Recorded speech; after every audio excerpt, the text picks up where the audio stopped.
છે અને ત્યાં ભાડાની સભા ચાલે છે બાજુમાં જ બધી સગવડતા અને આ પૈસા શેમાંથી આવે છે આ સભા ચાલે છે એના તમને બનાસકાંઠાના લોકોને કહું કે બનાસકાંઠાની મોટા ભાગની સભાઓ એ બનાસ ડેરી ને બનાસ બેંક ના ખર્ચે થાય એ તમારા પરસેવાની કમાણીના ખર્ચે અહીંયા સભા અમિત શાહની થાય છે આને રોકવું પડશે અને ચેલેન્જ કરવું પડશે તમારા અહીંથી ચૂંટીને મોકલે ને ધારાસભ્યને બનાસ બેંકના ચેરમેન ને બનાસ ડેરીના ચેરમેન અહીંથી જ ગયા છે ને તમારે ચેલેન્જ કરવું પડશે આ મને તો હમણાં ખબર પડી કમલમ જે બને છે ને એમાં દૂધ મંડળીને પૈસા જાય કમલમ બનાવ્યું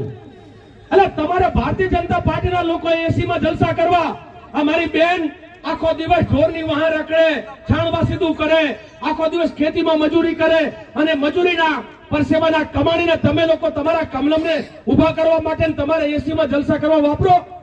અને પછી જિગ્નેશ મેવાણી તમને હળી કરે અને કે દારૂના અને ખાલી દૂધના મંડળીના જ હપ્તા જાય છે એવું નથી હો તેનાથી મોટા હપ્તા એમાંથી જતા હશે શેમાંથી જતા હશે દારૂ ને ડ્રગ્સ ના અડ્ડામાંથી સૌથી વધારે હપ્તા કમલમમાં જાય છે આ જાહેર મંચ ઉપરથી હું કહું છું ગુજરાતના જિલ્લાઓમાં કમલમના બિલ્ડિંગો બન્યા છે એ ક્યાંક દૂધ મંડળીના દૂધ ઉત્પાદકોના પૈસા છે તો ક્યાંક સેવા સહકારી મંડળીના પૈસા છે પણ એનાથી વધારે દારૂ ને જુગારના અડ્ડાવાળાના પૈસાથી એ તમારું કમલમ ચાલે છે અને એટલા માટે તમે કેટલાય વખત તમે બધા ચેતજો નહીં તો દારૂ એમને બુટલેગર રાખવામાં ફાયદો છે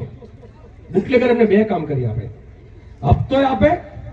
અને ચૂંટણી આવે ને ત્યારે નોટ આપે એ તો જુદી હારોહાર કોને વોટ આપવા દેવા કોને વોટ ના આપવા દેવા એ એમના બુટલેગરોને એ વખતે રમતા મૂકે ગુજરાતની ચૂંટણીઓ છે બુટલેગરોને રમતા મૂકીને સરકાર જીતે છે